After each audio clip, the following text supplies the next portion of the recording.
I am live. Oh, this actually works this time. I love it when the internet and a plan come together. I'm Ken Napzok, and this is TNF In Session, a show live to you, a select number of special viewers here on YouTube. That's right, the YouTube, and then recorded for a podcast on the Napzok Files podcast feed. Today, you'll actually get to see me go into a commercial break. And then what happens during a commercial break, you'll know here on YouTube. If you want to be in the audience, if you're listening to this podcast later on, we'll tell you in the show how you can do that. We got a lot of people checking on in here. Tamor, the Hump, out in UK. Lauren Romo, I heard part of your interview today, Lauren, on the Beyond the Outer Rim podcast. Great stuff. Tamor and Abdul should be popping back in, his brother. And we've got old Hansa. We also know on these parts as I Got a Name. Let's do the quick sound check that we can, because we'll be taking phone calls later. And this is a behind-the-scenes look at what we do. The following is a presentation you guys can of hear Morning that, Drive right? Media. That's Matty D. You guys can hear the music. If my settings are working, I like to check. I'm my own roadie. I'm my own roadie. Matt Thompson's here from TM Productions. Can you hear that okay, Tamor? Can you hear the music? Can you hear the music? Is it coming across loud and clear? I'll crank it up. Yeah. Great. I love when settings. Will says no, he can't hear the music. Music is good. Will corrects himself. Will, that's great. Open up your eyes, as Tonic once sang, and open up your ears. All right, we're gonna get going because I also have a episode of the afternoons being recorded directly after this one. So we are going to begin here on TNF In Session, episode 7. The following is a presentation of Morning Drive Media.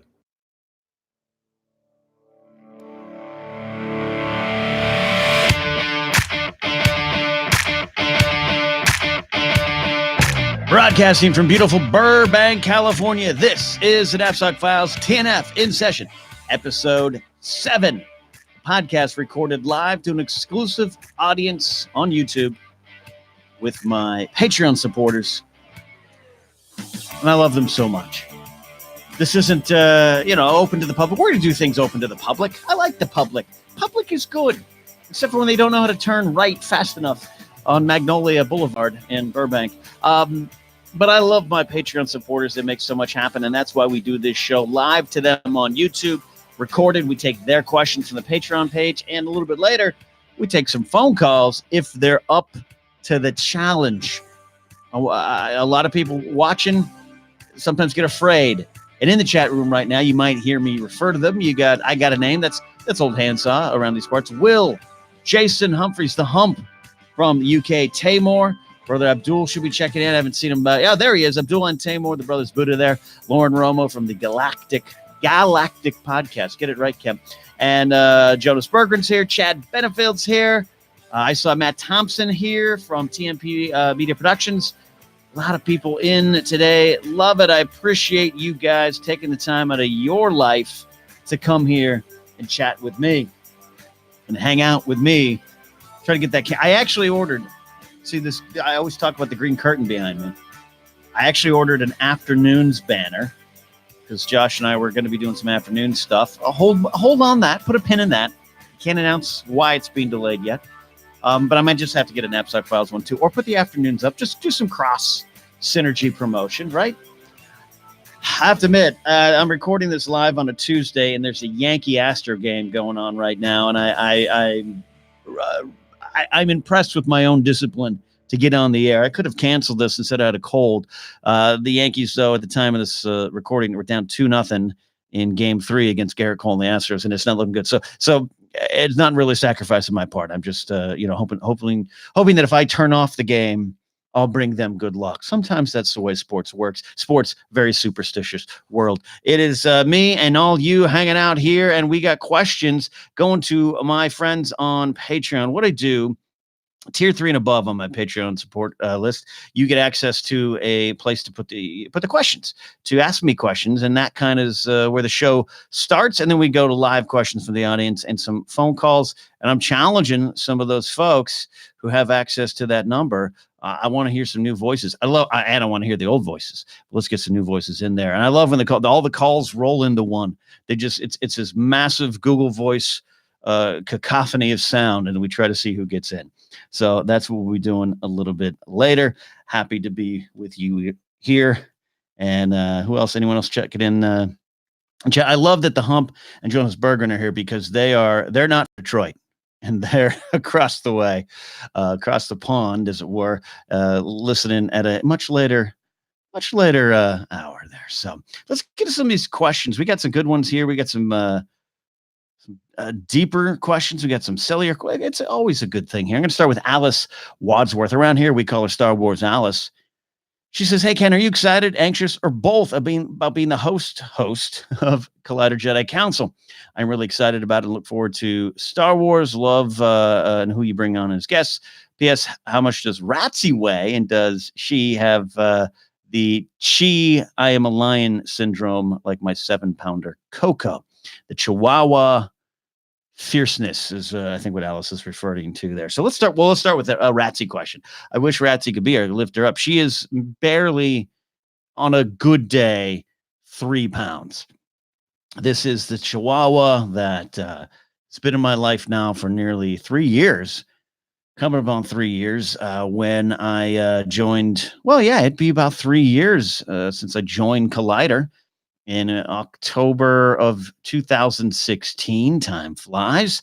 That's where I first met Ratsy, because that's where I first met Grace. And now Grace and I are in a loving, long-term relationship that is now at the cohabitation stage, he said so sexily and romantically. But it's great. And part of the everyday thrill of that relationship and cohabitating now, living together, is I get full access to two Chihuahuas. Baxter, who's 7.2 pounds. Not that you asked Alice, but we got him checked today on some stuff. He's 7.2, maintaining that weight. Burley, he does his push-ups. Ratsy, like I said, barely 3 pounds. On a good day, if I've fed her too many Cheez-Its or dog treats, which are kind of the same to her. She is a tiny, wee little Chihuahua. Tiny but mighty, which is the theme that you're supposed to learn from the Beverly Hills Chihuahua movie franchise, one of the more underrated connected shared universes franchises of all time, I'm told. I have seen the first one. I had to see the first one. I love having these little dogs in my life.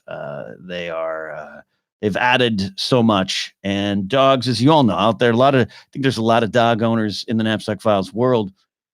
When you have that dog, your stress level goes down. A bad day, man. A bad day. You can be going crazy. Things going wild. You're overwhelmed. You're stressed. And you look at a 2.5 pound Chihuahua staring at you going, treat? Can I have a treat? How about a treat? Is there a treat up there?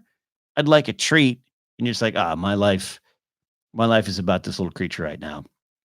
And that's what I love. All pets are good. Even a goldfish. I had a lot of goldfish growing up. I had one goldfish. Let me tell you this story. No one asked, but I'm telling you. I had one goldfish that lived over 2.5 years before we had to send it up to the toilet bowl in the sky. Actually, what I did, as a kid, maybe tells you a lot about me. This is why I remove bugs from my house by putting them in little cases and taking them out to the yard and kind of transplanting them versus killing them. I had this goldfish. I had a lot of goldfish as a kid, as you do. You win them in this little contest and you take them home in a bag and you name them. And then you're like, yeah, this is going to be the greatest thing ever. And 3 weeks later, you learn about the circle of life. I had one, no joke, 2.5 years. It kept going. So when it passed away, there was no toilet bowl flushings. I would take it out to the backyard. Street we lived on was Walnut Street in Rio Grande, California. I could give the address, but some of you might go there. We're not there anymore, of course. Family doesn't live there, but it was a house of my youth. Big hedges around it. We had a nice backyard, and I would bury them, and I'd make little crosses, and I'd bury the goldfish in the yard, and a little ceremony was held. Some songs sang, some hymns read, and we'd put the goldfish into heaven, and it was you know, sweet. 2.5 years. Can't remember that one's name. Had a little rats growing up too. I love little rat. Now I have a Chihuahua named Ratsy. Her real name is Adelaide, but Ratsy, Ratsamundi, the rats, the rats, the rats. We call her the Rapsy, which is an inside joke. On one time, I just said, instead of Ratsy, I said, "Hey, Wapsy," and it just stuck. So the rats I named after GI Joe characters: Scarlet, Lady J, Baroness, Duke, Stalker, Destro, all those names. Good rats. Good rats. I love rats. That's why I don't like snakes. I'm pro rat. I'm not anti-snake. I'm pro rat. Let's just say that. Alice's other question is about Collider Jedi Council, in case some folks missed the news. I have been doing that show for a few years. First, part of my full-time employment at Complex Media. Then when I left that job, or was told to leave that job, I then stuck around freelance and was on Collider Jedi Council, hosted by Christian Harloff. And the show's got a great history and a long legacy. And Christian's no longer going to be on the show. And the opportunity came for me to host the show. And I've decided to accept that offer after much internal debate. And it's going to be exciting. I've been meeting with Mark Riley, who'll be producing the show and appearing on the show occasionally, and taking the show in a different direction. I think that's the best way to go with it. I think it's going to be some counter programming to other shows out there. And it's going to be a lot in the vein like the old Jedi Alliance show I co-created with Maude Garrett. And I will say it right now, I'll say it publicly. I would love to have Maude come back every now and then. I don't know if she can. She's so busy. She runs a couple businesses. She has her own career going. But talking Star Wars with Maude, talking Star Wars with Maude Garrett wasn't just fun in terms of Star Wars.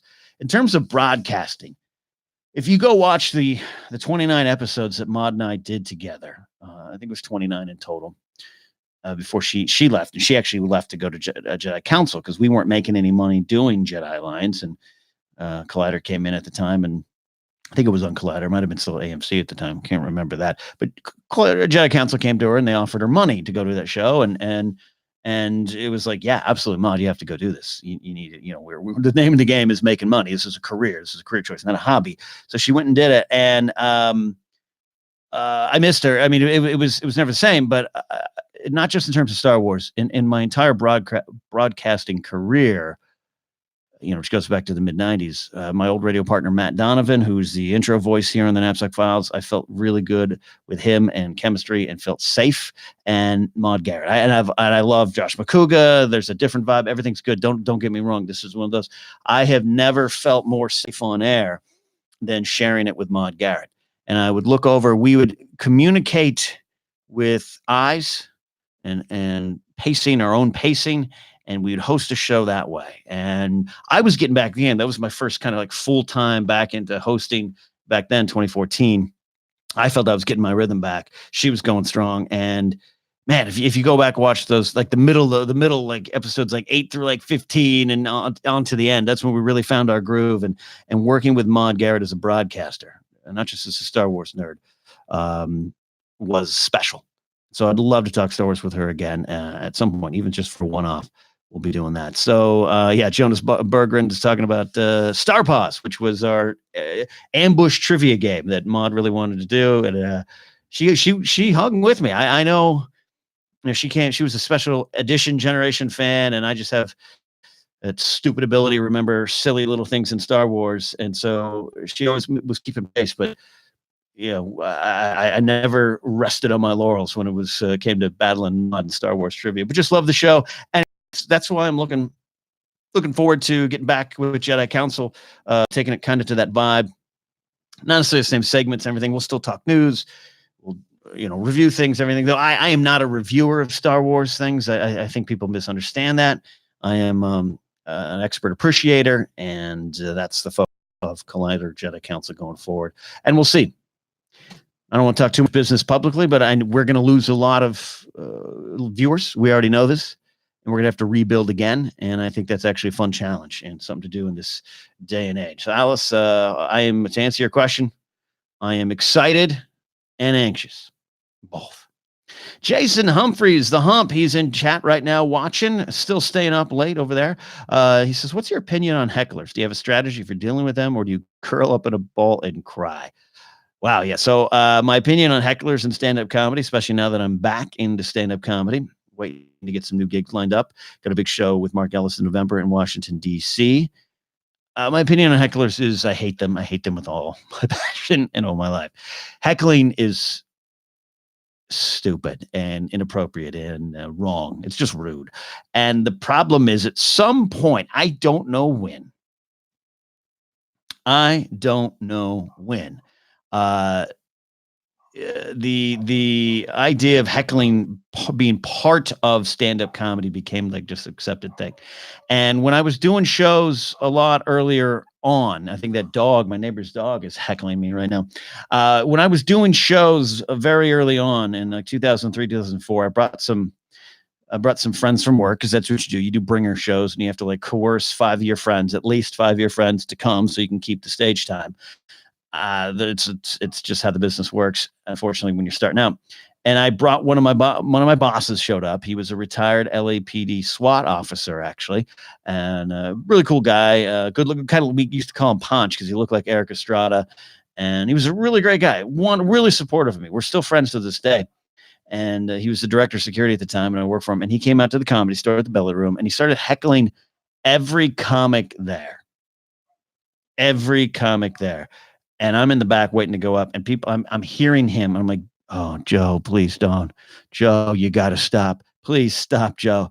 And the comics are coming back in the green room like, this guy out there, man, I want to kick his ass. And I'm like, don't. He could destroy you with 2 fingers, because I've seen him do it with a C-clamp chokehold. Don't do it. And so Monday morning, get back at work. And I come in, or actually I was working like 6 a.m. and Joe comes in about 9 a.m. We're talking. I'm like, Joe, what are you doing? He's like, oh, well, that was fun, man. I had a lot of fun. Like, isn't that what you guys want as comics? Like heckling? I'm like, please, that was part of the show. I'm like, you are not. No, please do not. It is not part of the show. So yes, my opinion on hecklers, even when friends do it, is it's bad. It's you're interrupting a performance. And I know there's the impression, because comics do crowd work. That's different. If you are engaged by a comic on stage, yeah, talk, go along. But hecklers, and look, here's the thing. Sometimes there's really, really bad comics on stage, or sometimes a comic's having a really, really bad night. I've had them too, and we'll have them again, by the way. You as an audience member might be uncomfortable. Watching people bomb is uncomfortable. Just let it happen. Don't feel you have to insert yourself. As far as dealing with them, you got to shut them down as quickly as possible. You got to try to own it. I've done it well. I've done it poorly. I've also had a heckler charge me on the stage and take and wrestle away and take the microphone away from me at a bar in Santa Monica, what used to be called the Bitter Redhead, which was across from a Jack in the Box and a rent by the hour hotel. A great part of Santa Monica. So yeah, hecklers, no good. Don't you all heckle. Pete Rich asks, hey, baseball talk time. Who you got going to the World Series and who you got winning? Well, let's see. So I'm having a lot of fun writing for Flag Sports. I'm bringing up the Yankee score as live as we can right now, because this is for the audience now. Again, most of this will be released on a Wednesday, so the game will be done. But we're in the bottom 5th, still 2-0 Astros at the time. I'm going to refresh. It's still where we're at. Having a lot of fun writing baseball for Flag Sports. It's helped me rediscover a passion for the sport that was always present, just kind of went dormant the last couple of years, not because of the sport, just life. So Pete, I World Series, it's hard for me to root against my Yankees and divorce myself from the emotions of that. So I'm going Yankees, and at this point, the Nationals, I think even actually they're playing later tonight, so they could be in by the time this episode goes to air. They're up 3-0 against the Cardinals. The Cardinals are just looking dead. So I wanted Cardinals, Yankees. It's kind of a classic series, kind of a classic World Series vibe to it. 2 teams that have met a lot, especially in the 1930s. So that's what I was hoping for. But Nationals, Yankees, or Nationals, Astros would be good as well. Astros, though, they got me scared. So that's some baseball talk there. Checking in with the chat. Jonas Bergman says, yeah, me too. Fell off the show. Collider Jedi Council for about a year. Taymor's going to be watching Jedi Council now. And same here from Lauren Romo. Yeah, and that's great too. I think we I don't know. Seems like fan base changed over the last couple of years, and want some of the old fans back, and then that's what we're going to try to do here. So going back to the prepared questions, then we'll be going to the audience. Oh, this is we got a nice round of questions from Tamor. Tamor's in chat. So he was listening to last week's 3 Things episode where I talked about Halloween and costumes, my beard, which was taking over my life. If you notice, I did get it trimmed. And knowing your worth, big themes there. So he says, Timber says, you and I have same thoughts on Halloween costumes and hypothetical. If you absolutely had to humor him, who would I dress up, including props? He would dress up as Negan from The Walking Dead. I would have to dress up as Stannis Baratheon. Yeah.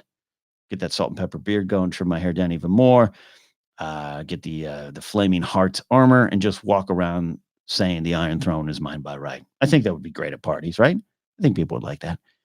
And he talks about getting chillier in New York. He says he grows out his beard and shapes it up as needed. Makes for great insulation. What do I do with my beer for the winter season? Well, here in California, our winter season does get cold. It gets cold right now in Burbank, but not New York cold, not East Coast cold. So if I was in the East Coast, I think I would do something similar, grow a little thicker beard and use it as warm my frosty mug. Out here, keep things the same. Gets a little cold, but really, in the past, I've had no beard, and you got to survive. It does make a difference. It does make a difference having that, insulation line in your chin. It does help there. And finally, Timor says, talking about self-worth, which was a big topic in last week's show. He says, I have my own construction business, so I went through the process of finding out what my worth is. I feel it's an ongoing process of improving the experience of every job I perform. That's a great point, Tamor. Finding your self-worth and knowing what to get out of things in business and relationships is always an evolving process. And I think that's part of the self-awareness we were talking about last week. Of knowing, I'm getting better at something, or I didn't do that last one as good. I need to work on things. He says, yes, do you feel it's an ongoing process with everything you've accomplished and have going on currently in your career? Yeah, so I kind of answered the question there without thinking about it. Yeah, it's an ongoing process, and things change too. Like I almost, with Collider City Council, like I had a different viewpoint of what my future with that show was not a month ago. And then some things happened that made me reevaluate it and kind of thought to myself, I am valuable, but not as valuable as I can be. And I'm going to make myself more valuable and have more worth and step up. And sometimes I think that ongoing process is knowing when you need to step up and knowing when maybe I've had some other offers come across my desk and I know what I'm worth and know what I could do, but I also know that this one isn't for me, and being able to say no and walk away, but still keep your worth in check and not doubt yourself is important too. So yeah, it's always an ongoing process, right? Tamor, you agree with that? You're in chat. I'm sure he'll agree. I love the delay. Speaking of delays, he's not even on. Tim Van Newland. Tim Van Newland is, if you are in the Discord server, Tim is the reason this exists.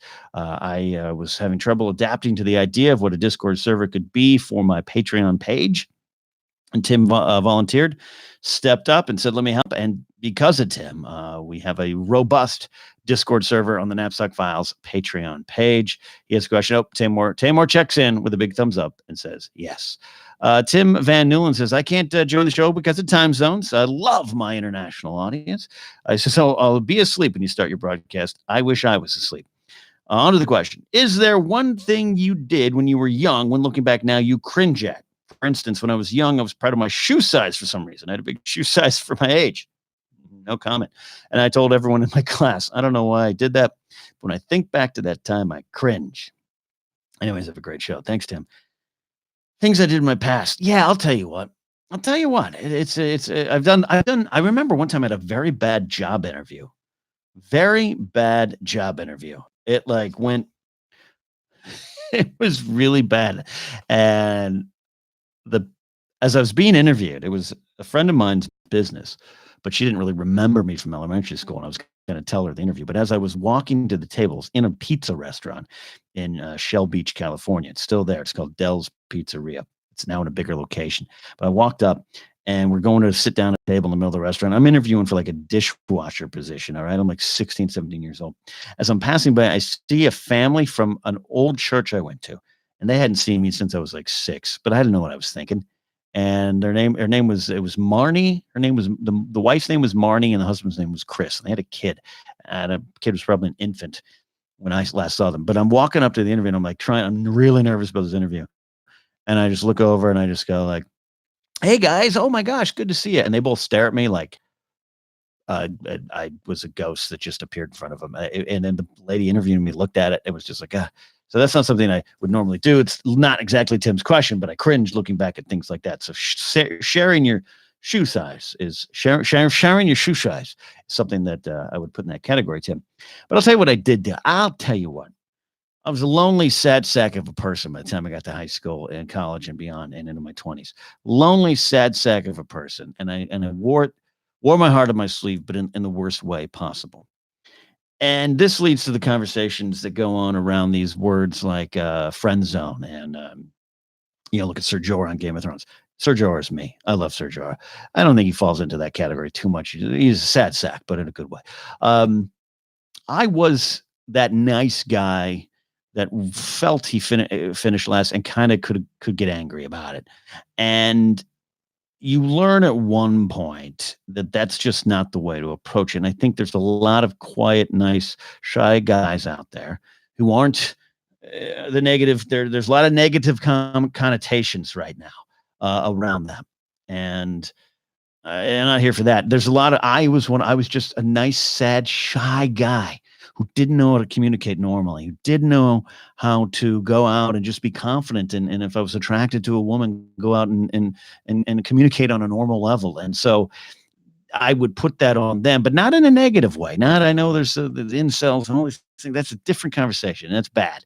But on a base level, at some point you grow up and you learn that the nice guy thing is this real kind of sad, borderline pathetic approach to the situation that is because you can't communicate on a normal way. And what happens as a nice guy, you look at the popular dudes, you look at the dudes who are quoting, I'm going to put, for those listening in air quotes, are getting the girl, which is not the big focus in life, but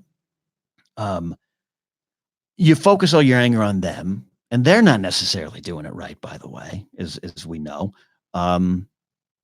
And you're failing to acknowledge the full functional presence of a human woman in front of you. And it does become about your inability to communicate, your desires over their desires. And again, there is honest situations where you are a friend, you are, quote, in a friend zone, and it's emotionally painful. I do get defensive when people toss that word out completely or that turn of phrase out completely because of the emotional torment I went through. But at some point in my life, I realized that a lot of that emotional torment was all because of me. And I look back and I just cringe at the way I handled a lot of the situations.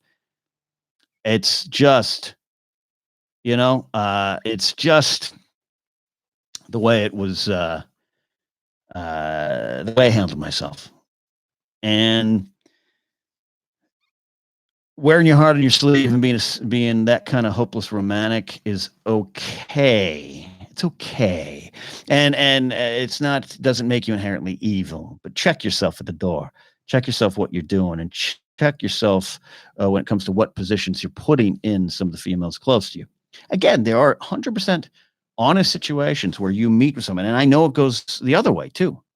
Female to male, and obviously female to female, and male to male, whatever situation it may be. There's another person who finds another person romantically interesting and attractive, and they want to be with them, and they can't, and it hurts. And how you deal with that is the key to the situation. And I many times did not deal with it correctly. And there's a great song. There's a great song by the band Halo Friendlies. Early 2000 OC based pop punk kind of all girl band. And they have a song. Ginger Reyes was a singer on it. She was a bass player, and she wanted to play bass with Smashing Pumpkins. Song called Nice Guys. And I was, I remember I got the album. I was like, oh, this is gonna be a song. This is gonna be a song about me.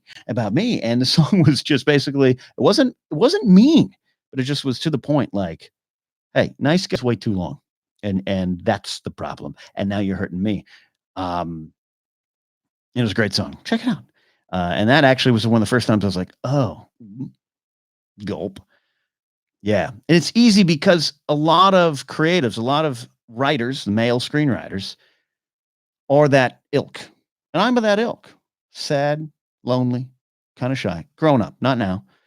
Still a little sad and withdrawn. Um, I, uh, I, uh, I'm not alone in that kind of genre, and it's easy to see that character up on screen. Eternal Sunshine of the Spotless Mind comes to my mind. The beginning, the opening of that. Uh, Jim Carrey in the diner, and why is it I fall in love with every woman that looks at me? That was something I felt. That was something I felt. And again, that's the way it is, and that's okay. But it's how you adapt to that. And I thought there was some real powerful stuff with Kate Winslet's character in that. Don't assign your own happiness to me and everything. I was one of the movies too where I was like, oh, I'm really connecting to this movie, but it's too easy to idolize that type of character, and you got to kind of be more forward. Doesn't mean communicating with your potential romantic partners or interests is easy when you're trying to court, as they use these old timey terms. It's not easy. It's not. It's not. And I don't think I don't think it should be. That's part of the fun. Getting nervous, getting butterflies. That's part of the fun. Um, but that's a part, Tim. I don't think that's where you were thinking to go with that question, Tim. But I loved it because that's an honest exposure of something in my past that I hope to be, that I should have been better at. Final question of the pre-selected ones, then we're going to the audience. We're going to take a quick break after that and then go to the audience. We've got Jonas Berggren. He's in chat right now, and he says, hey, Ken. Am I saying that right, Jonas? You're going to let me know. You're going to let me know in chat right now, because his question is, have you ever wanted to learn a foreign language? If so, what language do you want to learn? Here's some Swedish for you. Hej jag heter Ken och jag älskar Star Wars. Hi, my name is Ken, and I love Star Wars. I do know. Oh, my gosh. See, I do know Jag Oscar. I know I'm not saying it right, because I have a coffee cup, Jonas, that my parents actually got me when they went to Sweden. They had an exchange student named Bobby. He'd come over right after I'd left town and moved to LA. They had a Swedish foreign exchange student, came and lived the summer with them, and he's come out and they formed a friendship, and he visits every once in a while. Hasn't in a few years. They actually went and visited him and his family over in Sweden. They hosted him for a few days, and they spent I think it was like 5 days in Sweden. And they came back with a coffee mug that had that on there, which is I love you. It was my mom gave it to me. How sweet! How sweet! So that question. So all right. So I did take 2 years of Spanish in high school, like a lot of California-based students, and I think all around the world, right? Yeah, they made a joke on SNL about Bridges high school. No, is it Beto O'Rourke's high school 8th grade Spanish words? I thought that was fun. La biblioteca. We all love that word when you learn it. I did. I learned a little bit of Spanish, but I ended up learning to speak it a little bit more and understand it more than speak it when I moved to LA and worked in the malls and just was more, my Central Coast is very white bread, just kind of small community, especially at the time. It's a little different now. So yeah, I do want to learn that all the way, but the one I want to learn more than anything, and the one I should have learned, Jonas, is Russian. For I am Ruski. That's my heritage. Circassian and Ukrainian. Soviet Union at the time, as I grew up just saying I was Russian because it was easier to explain. I'm pretty much, I guess, half Russian. My dad born in Graz, Austria, on the way out of Russia. I think Ukraine. I think my grandmother's Ukrainian. She was born in Kiev. My grandmother's sister lived in Chernobyl for all of her life, even after the disaster. So I know all about Chernobyl, which is why I did not watch the HBO series. Too close to home in a way. Jonas has an update. You can pronounce Hej like hey. Okay, that's great. I'm learning, Jonas. I want to get to Sweden too. I actually want to get to Sweden. My mom and dad just speak so highly of that country. So I should have learned Russian. But here's what happened. So my dad came over in 1951. He was 1.5, 2 years old, I think, when he came on over. And this is the Red Scare part. This is the Cold War's going. We're post-World War II, McCarthyism, all those things. And my dad was growing up in Fort Dodge, Iowa, as a at the time, more olive complexion. It's so funny, this olive complexion kind of went away as he got older. My mom was bummed that I didn't have it. My cousin, completely olive complexion, Ukrainian Russian guy. My dad, his name was Oli Napzok, didn't speak English, was learning English as a second language, spoke only Russian. And this is in 51, 52, 53, 54, 55. I mean, it was a bad time. I think it's easy to overlook. The Cincinnati Reds baseball team in the 50s for a couple seasons was known as the Cincinnati Red Stockings, not Red Sox, but the Red Stockings, because of the Reds. They didn't want to be called the Reds because of the Reds being Russians, the commies, all that kind of stuff. That's how crazy it was, right? So my dad grew up in that, and I say he basically had the Russian bullied out of him. So I was supposed to be named Sasha. My mom wanted to name me Sasha, which is kind of Russian for Alexander, kind of, right? My sister was going to be Katya. So it ended up Ken and Katie. My sister's name is Katie. I think she kind of goes by that now. Longer story, but Ken's who I am. And Sasha, at the time, you in America, you kind of think that's more of a female name, a girl's name, and it's not necessarily correct, and it's actually not correct at all in terms of Russian. But I'm happy with Ken. But yeah, my mom wanted to do that. My dad just no, and he regrets it too. And he doesn't speak. He can understand Russian, but he doesn't speak it anymore. But that was his first language, and it just kind of went away. So it's weird to say now because there's a lot of things going on, obviously, with Russia. But I would like to know a little bit more about my heritage and be able to speak it. And more than just niet, I can say niet, da svidanya, and pushli are the only kind of words I was ever really picked up as a kid. My grandparents, my grandfather, rest in peace, passed away last year. My grandmother's still alive, about 94. I would hear them speak it all the time. I wouldn't really pick it up, but my dad can understand them. But he like I said, he regrets it. But that's what happens when bad things like that happen. When this crazy, this kind of crazy look when things go awry, when in McCarthyism and the Red Scare and all this stuff, when it's just like craziness. That's what happens. I'm checking live. I'm checking right now because it looks like we lost chat. All right. Did we lose chat? This is, I've had some internet problems all day. I can't connect to it, but we'll go. We're going to go on here. We're going to take a break here on the TNF In Session. And on the other side of the break, we'll be talking to the audience. Hopefully, if I got chat, we'll see you on the other side here on the Napzok Files In Session, Episode 7.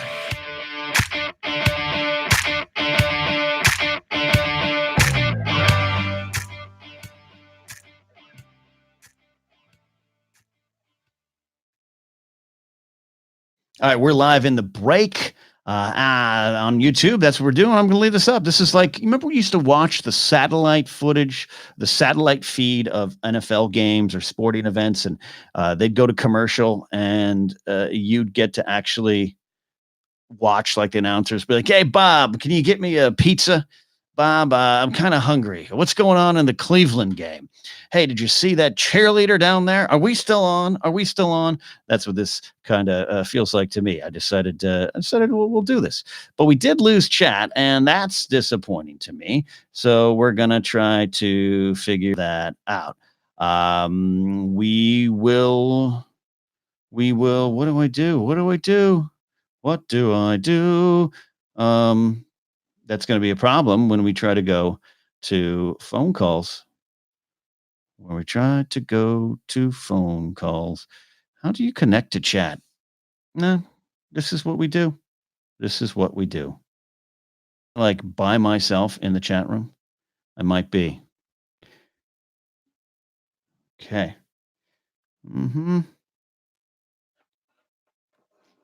Oh, yeah. So, all right. I got it on the pop out. All right. Here we go. We're coming back in. All right, you are on. We are gonna go back here. Who's on the phone? This is Tamor from New York. Oh, Tamor, stick around. So you're live on YouTube. Everyone's listening to you now, but we are going to be going back on an episode right now. Are you ready? You got a good question this week? You always have good questions. Yeah. Are you ready? No. Hold on here. This is the YouTube break section. Here we go. We're coming back.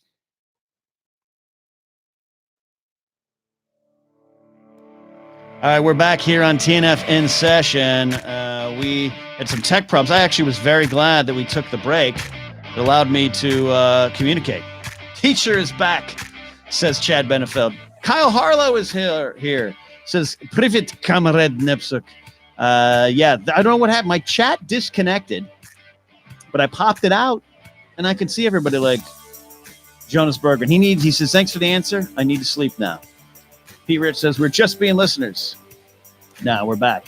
I don't know. Technology is a weird thing. This is the Napzok Files In Session, a show recorded live on my private YouTube audience made of my Patreon supporters. And that also means I get to take phone calls. We heard from him on the last episode, and he's here now. Tamor from New York. How you doing, Tamor? Good. How you doing, Ken? Doing great, man. You're here live on the air, and we're happy to have you here. What's your question this week? All right. So you mentioned one time you like watching movies during midday, which is, there's nothing wrong with that. Right. I did it a lot. I still do from time as time permits. Good. So the question I have is that, do you like to take a nice big meal before you go in, or do you like to have like a small mid-sized meal and then go in for popcorn with butter? All right. What's your preference? Well, this is a great question. Great question, Tamor. I do have an answer here. So if I go see a movie, I definitely try to go like a matinee, midday show, but that doesn't always work. And Grace and I, we don't go to movies as much as we'd like, but we'll go in the evening time. But I used to go back in the early 2000s. I lived in Northridge, California, which I was near the big Winnetka Pacific Theaters, which was a 21 theater complex. It was the biggest in LA at the time. And they used to have restaurants on the outside, which at the time was like, there's restaurants connected to the movie theater. It's amazing. And I would go. Every Monday, I would go for like an 11 o'clock sandwich. I'd get a tuna sandwich, maybe some potato salad and a soda because I was a bad guy. And I would eat that, then go into the movie, maybe get one or two snacks. My dad and I share this weird trait. I guess I picked it up from him, or it's genetics as well. Whatever we get, doesn't matter. Hot dogs, popcorn, candy, and we will try to finish it before the trailers end because we don't like to be distracted during the movie. So I don't know if that answers your question, Tamor, but that's my thoughts on it. Yep. I got a little. So speaking of the popcorn, do you like, how much butter do you like on your popcorn? Do you like to put it on yourself, or do you like to have the concession person put it on for you? Like, what's your both amount of butter? I like so much butter on my popcorn that at the end of my eating session, the popcorn is just the pieces are just squishy.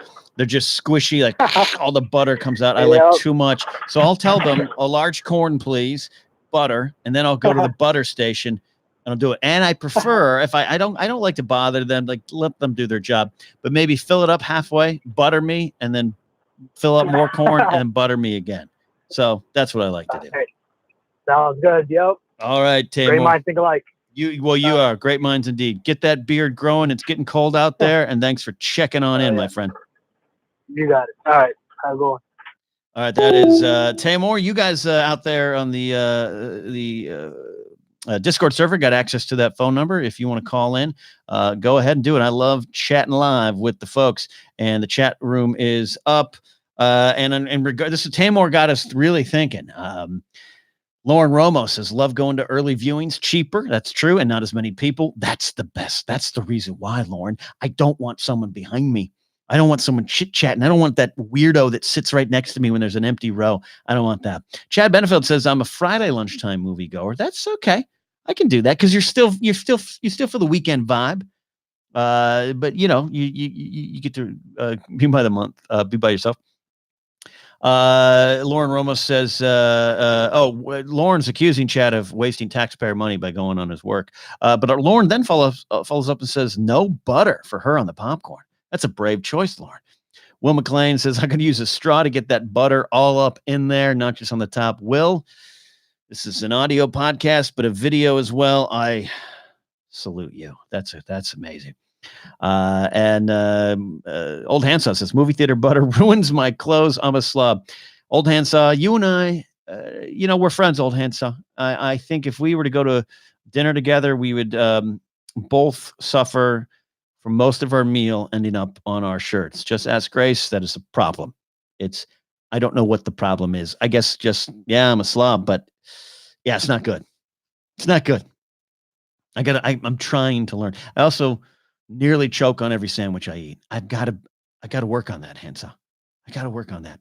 We got to work on that together. If anyone else out there in chat wants to give a call, come on in, pop into the live airwaves. We only got a few minutes left because I do got to clear on out of here to get going on another show. Pete Rich says, new Patreon tier, watch Ken and Old Handsaw eat dinner together. Wow, that's a great idea. Kind of like ASMR. Would that work? Kind of just Ken and Handsaw sitting around eating chips and salsa. Old Handsaw, what is your most most messy meal? What's the thing that, even though you try all the time to, this time I'm going to be clean and this time I'm not going to make a mess, what gets you?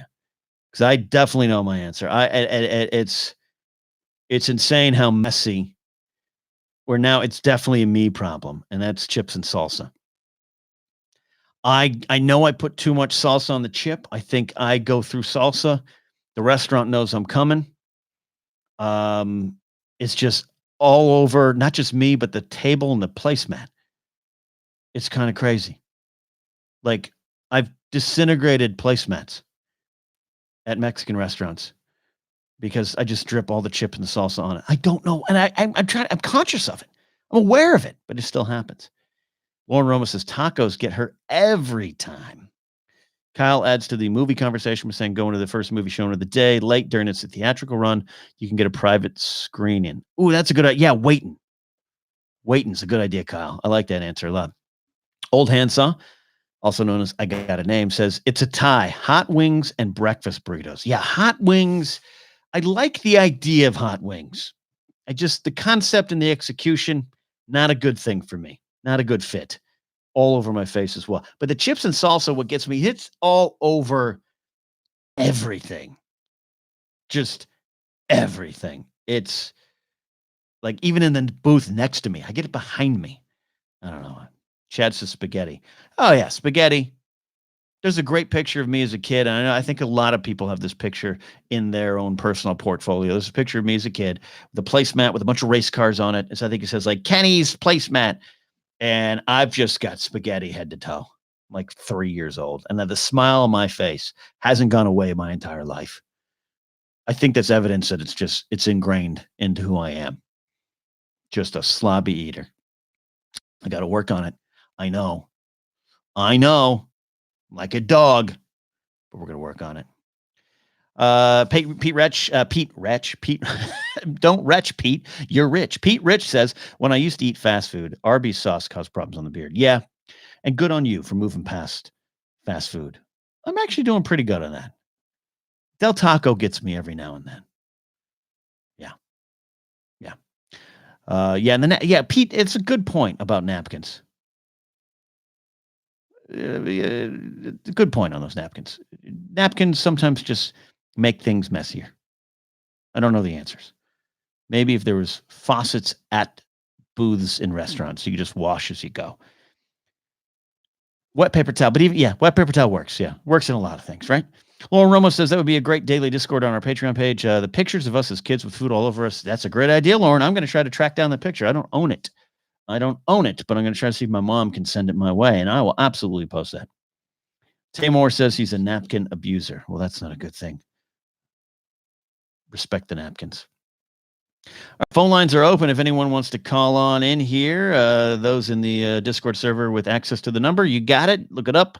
And call in here for a few more minutes. I do love doing this, talking directly with you all. It's a lot of fun. I hope you guys listening back home. I was going to say, hope those listening on the podcast enjoy this show as much as I enjoy doing it. It's something a little different. And I know in this era of chats and live shows and everything, Q&As, it can be repetitive for when everyone out there is doing it. But I like doing it this private way right now because it really connects. Yeah, I know there's some breaking Star Wars news. Looks like Tony Gilroy's behind the Cassian Andor series. I had heard that coming. I also heard some bad things about the series, maybe not happening, but that's some encouraging news. Gilroy really made Rogue One what it was. No disrespect to Gareth Edwards. So we'll see. Some breaking Star Wars news live on air. Thanks, Lauren. I'm sure we'll talk more about it this week on Collider Jedi Council. A couple more episodes left of this, the way the show is now. So if I want, the phone lines are open. Lauren, now's your time. Pete, now's your time. I want to hear some voices calling in here. I want to hear what you got to say to me, a messy eater. Frozen yogurt, man. Frozen yogurt's the other one. Ice cream. Ice cream gets me. You put a cone in my hand, it just melts. And I've been accused of a bad ice cream cone strategy. Got to prove that. I'm just a messy eater. It's just a messy eater, Hansa. Abdul confirms that Tamor is an African abuser. Paper towels. Tamor in chat says, always have a paper towel with him when he's eating at home. I do that as well. That's a good thing. Chad has a question. Speaking of G.I. Joe from earlier, do you think Hasbro and the studio will get their act together? I want a good G.I. Joe movie. I know the Snake Eyes one's got some possibilities. The first one, it wasn't the worst thing. Wasn't the best thing. And I didn't see the ones after that. So I guess that says a lot about it. I think there's a way to do a G.I. Joe movie and keep it as much as you can to the original and more to the comics than the TV show. They'll just find a way to do it. It's a weird time to do it, right? Very patriotic military organization fighting terrorists all around the world. You know, it's a different time, but yeah, I think they can find a way to do it. I have faith, Chad. Kyle Harlow asks, how often do I eat barbecue? Not enough. You know, me, Mark Ellis, Josh McCouga, head on out to the Wood Ranch in Burbank a lot. That counts. I don't always get barbecue. A lot of times I get a salad, trying to be good. It's the bread rolls that are the main draw there. Well, let's just face it, bread is the main draw everywhere. So, yeah. Good question, Kyle. Now I'm hungry. 4:00 my time and I'm already starving. That's not a good sign. All right, we're about wrapping up here. This is TNF In Session, episode 7. We do about once a month. If you want to be part of the live audience and ask questions and get your calls in, you can do so by going to patreon.com/Napzok. That's right. And support me there. I want to do a special shout out to all my Patreon supporters, but specifically my executive producer tier, which right now includes Thomas Risling, Lethal Logan X, Matthew Simon. He was there briefly in chat. Bador, Matt Thompson. Excuse me, not Matthew Thompson was not Matt Simon, but Matthew Thompson was. Tamor and Abdul, who are here now. Donald Long, Nathan Ovendale. He's a first-rate Nate. Zach Anderson, my buddy Ty Schallenberger, and the youngest Buddha Brother member. I don't think he's the youngest in the family, but Rafe is part of the executive producer tier as well. Can't do this without you guys, especially in this day and age of do-it-yourself media. And we're not going to that. Sir Thomas Satal is here. He's in chat. Thomas Risling, who also contributes on Casterly Talk, my Game of Thrones show, he's in chat. Thomas, we're gonna close out just for you. Tamar confirms that Rafe is the youngest Buddha brother. There you go. Love that. Thomas, in chat. We're pausing the show so that Thomas can enjoy a few minutes of TNF in session. And Thomas is a great example of part of the strong community here that was there around with Daily Thrones. And this is what we like doing on the Patreon page. That's why I really, really encourage you to consider supporting if you enjoy the Napzok Files and help this community not just my own business, but the connections made out there in that land. And I'll be the Twitch streams are going to come back, just like Fortnite. They're going to come back. It's a different situation, living situation now. So streaming isn't as easy when you're just on your couch by yourself.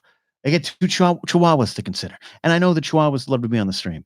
I know you guys would love to have them on the stream, but it's going to come back. Have your faith, because we have a lot of great community growing up a community that formed around me playing video games badly there. So we are on the way out. Unless Thomas wants to call in, I'll hold on if Thomas wants to call in. They're trying to get Thomas in chat to call in. I'll do my radio announcer sign-offs. I'll tell you to go to markellislive.net to get tickets to go see us performing comedy November 16th in Washington, D.C. 2 shows on November 16th at the Comedy Loft. You can do that. I'll say that if that buys Thomas some time to call into the Google Voice number. People want to hear you, Thomas. They're chanting your name in chat, saying, get on the phone calls. Get on Google Voice.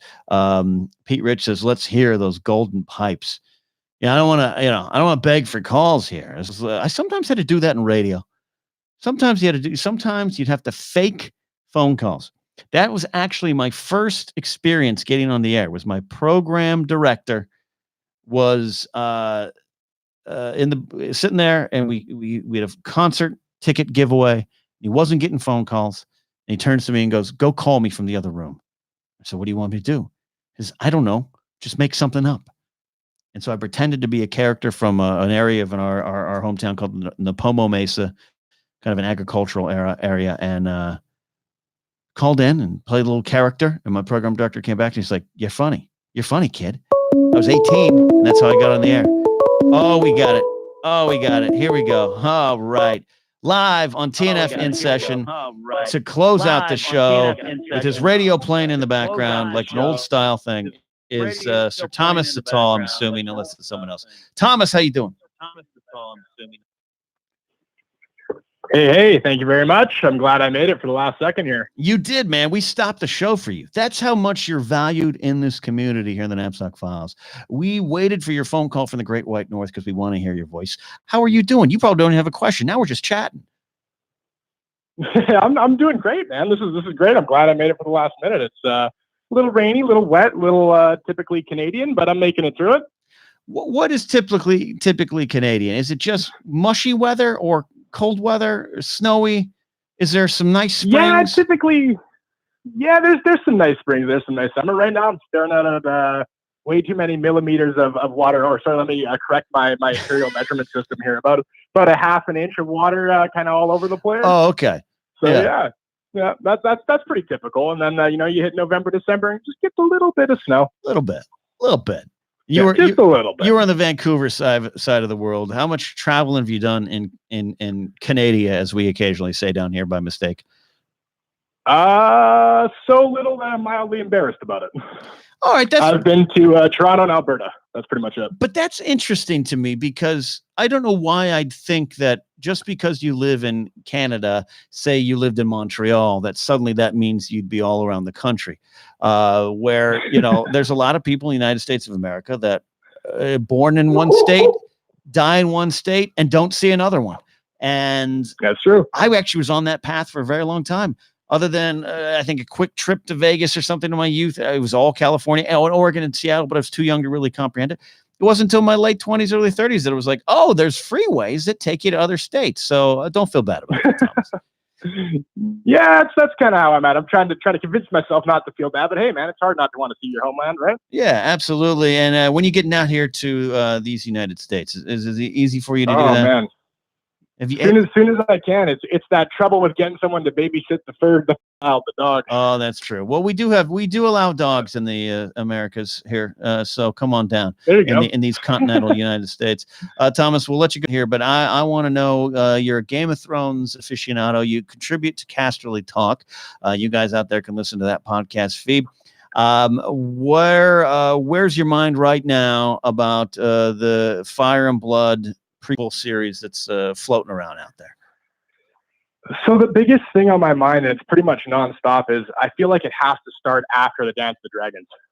After the Dance of the Dragons. I like this idea. Yeah. And Why? partially, Why? I'm a big Duncan Egg guy. So part of me is that I feel like we need a Targaryen character as a POV character that's not totally Targaryen, if that makes sense. And the idea of having that be Egg, mild spoiler, makes a lot of sense for me. And that's a great place to start because we can end somewhere during or after the tragedy at Summerhall, and that kind of is a nice direct prequel to what we're used to. I love it. See, that's why we have Thomas calling in from Vancouver, contributing to Casterly Talk and closing out this show. Thomas, thank you for checking in here. Thank you for supporting and also making the stream at the end of the show.